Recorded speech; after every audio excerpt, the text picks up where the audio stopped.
Hello, I'm Rachel Ulrich with Extru-Tech. Welcome to our new series called Ask the Extru-Technician. In today's episode, we're going to discuss egg-based binders and the process difficulties that come along with that. Today I have Will Henry, Research and Development Director with Extru-Tech. Will, can you share some of the key considerations that we like to keep in mind when we are developing or correcting these types of products? Sure. I think the first thing to understand is that as binders go, your egg-based binders are extremely functional. They're much stronger at binding your products together. Now, we also need to realize that as we're using these binders at some of these levels that we've been talking about, that we're not using them in standard diets to begin with. We are including them in high meat diets, LIDs, grain-frees, and low-carb diets. And the last thing to keep in mind there is that the egg binders do not react the same between those genres. Can you give an example of one of these issues?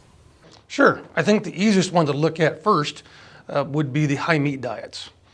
So knowing that your typical meat compositions ranged in moisture anywhere from 68 to 73%.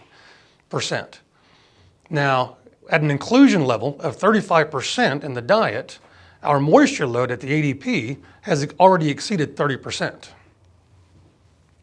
Now, as we walk that inclusion rate of fresh meat up to say 45%, we are now fastly approaching a 40% moisture load at the ADP.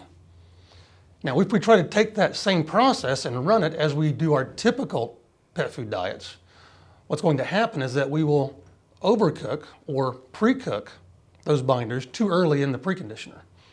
And we'll start seeing issues like surging at the barrel, fragility in the product, and so forth.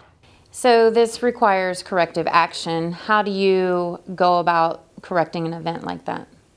Well, the first thing I would do, which is the easiest, would be to reduce the temperature at the ADP, assuming, of course, your food safety protocols allows you to do so.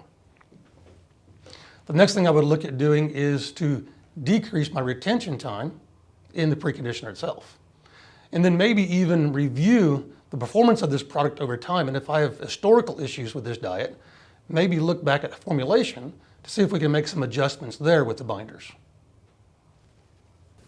This is one of 5 prominent process issues.